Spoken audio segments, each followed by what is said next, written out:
मुझे लगता है ये सब कोई आवश्यकता नहीं है। आखिर गंगोत्री में क्या कभी डुबकी लगाने लायक जल होगा? क्या कोई डुबकी लगाएगा? तो प्रश्न डुबकी लगाने का नहीं है, मज्जन का है।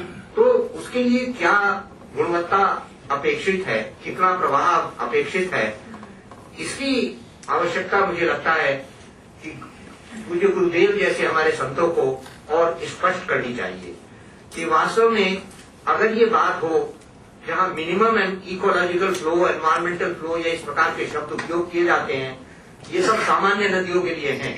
गंगा जी के लिए ये एक प्रश्न होना चाहिए कि गंगा जी में जो हमारी आस्था के लिए आवश्यकता है वो क्या आवश्यकता है आस्था के लिए। आचमन के लिए अगर कहा जाए तो आचमन के लिए तो एक चुल्लू भर जल होता है, उसकी क्या गुणवत्ता होनी चाहिए। और अगर हम ये कहें कि वो पीने योग्य होना चाहिए तो क्या जो WHO के पोर्टेबल वाटर के मानक हैं वो उसमें लगाएं, या जो सेंट्रल बोर्ड ने A क्लास रिवर्स के लिए कहा, A क्लास रिवर्स के लिए सेंट्रल बोर्ड ने कहा कि जो बिना किसी ट्रीटमेंट के पिया जा सके, पर वास्तव में क्या वो पीने के पानी के स्टैंडर्ड को पूरा करता है। तो मुझे लगता है कि इस सब के बारे में हम अपने उद्देश्य के बारे में भी कभी स्पष्ट नहीं रहे। और शिवराम कृष्णन जी ने बहुत ये स्पष्ट कर दिया कि हम नदी की भी बात नहीं कर रहे थे, हम तो केवल सीवेज ट्रीटमेंट पर उतर आए।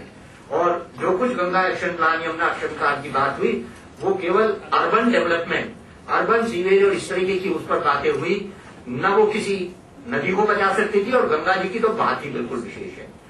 तो Ganga action plan, Yamuna action plan, कोई भी एक्शन प्लान अब तक जो सोची गई गंगा जी को ध्यान में रखकर सोची नहीं गई।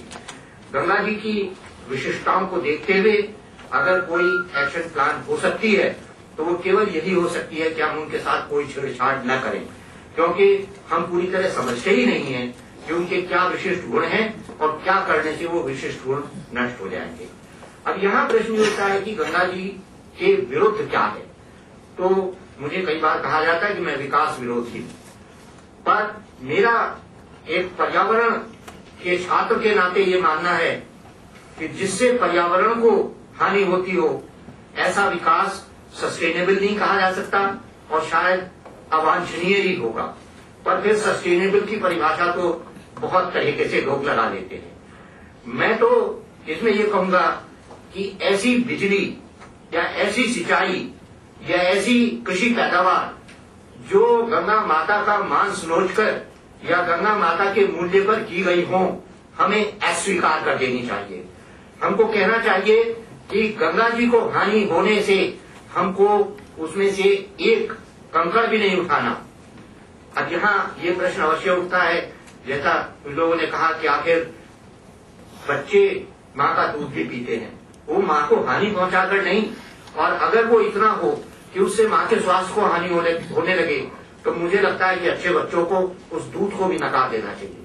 और यहाँ सबसे प्रमुख बात यह है कि जिससे माँ को, अगर हम माँ मानते हैं, माँ नहीं, अगर हम सुरसरी मानते हैं, विशिष्ट मानते हैं, तो जिससे उसको जरा सी भी हानि होती हो, ऐसे विकास को, ऐसी अपनी आवश्यकताओं को हमें नकार देना चाहिए, रोक देना चाहिए। मैं ये बिल्कुल मानता हूं कि जो आज का उपभोक्तावाद है, इससे हमारी बहुत सारी समस्याएं उत्पन्न हुई हैं, पर मैं न उन सब समस्याओं की बात करता हूं, न पूरे पर्यावरण की बात करता हूं, न अन्य नदियों की ही बात करता हूं। मैं तो ये कहता हूं